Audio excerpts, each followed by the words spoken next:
নমস্কার। কবিগুরু রবীন্দ্রনাথ ঠাকুরের বীর পুরুষ মনে করো যেন বিদেশপুরে মাকে নিয়ে যাচ্ছে অনেক দূরে।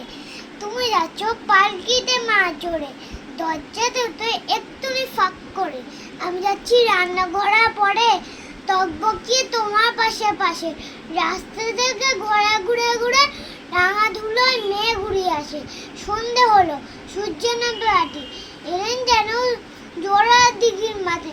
ধু ধু করো যেদিক পরে যায়, কোনোখানে যেন মারমুড়ায়। তুমি আপন মনে তাও ভয় পেয়েছো, ভাবছো এলেন কোথায়। আমি বলছি ভয় করে না মা গো, ওই দেখা যায় মহারথী সোতা। চোর কাটাতে মাছ হয়েছে দেখে, রাস্তা থেকে পথ হয়েছে দেখে। গরু বাছুর মেয়ে ঘুরিয়ে আছে, সন্ধে হতেই গেছে গায়ের পারে। আমরা কোথায় যাচ্ছি কি তো জানি, অন্ধকারে দেখা যায় না ভালো।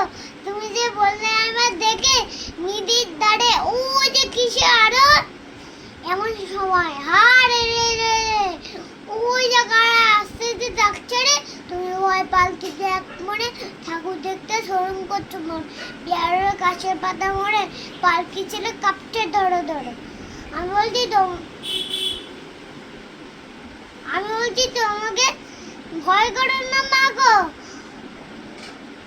আমি আছি, ভয় করো না মা গো।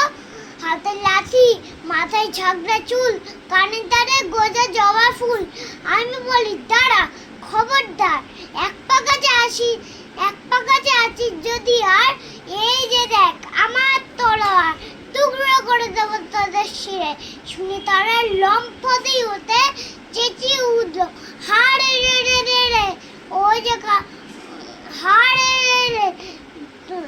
তুমি বললে যাস নে গো গাউরে। আমি বলি দেখো না চুপ করে।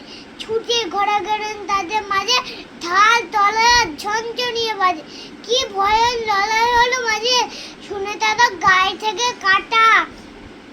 কত লোক যে পালিয়ে গেল ভয়, কত লোকের মাথা পড়লো কাটা। এত লোকের সঙ্গে লড়াই হলো, ভাবছো এলে খোকাও গেল ওই বুঝে মরে। আমি তখন রক্ত মুখে ঘেমে বলছি লড়াই গেছে থেমে। তুই শুনে পালকি থেকে নেমে চুমু খেয়ে নিচ্ছ আমার করে। ভাগ্যি খোকা সঙ্গে ছিল, কি দুর্দশাই হতো তা না হলে। রোজ কথা কি ঘটে যা তা, এমন কোনো সত্যি হয় ঠিক যেন এক গল্প হতো তবে। শুনতে জানে অবাক হতো সবে। দাদা বলতো কেমন করে হবে, খোকা গায়ে এত কিছু আছে। পাড়ার লোকে সবাই বলতে শুনে, ভাগ্যি খোকা ছিল মায়ের কাছে।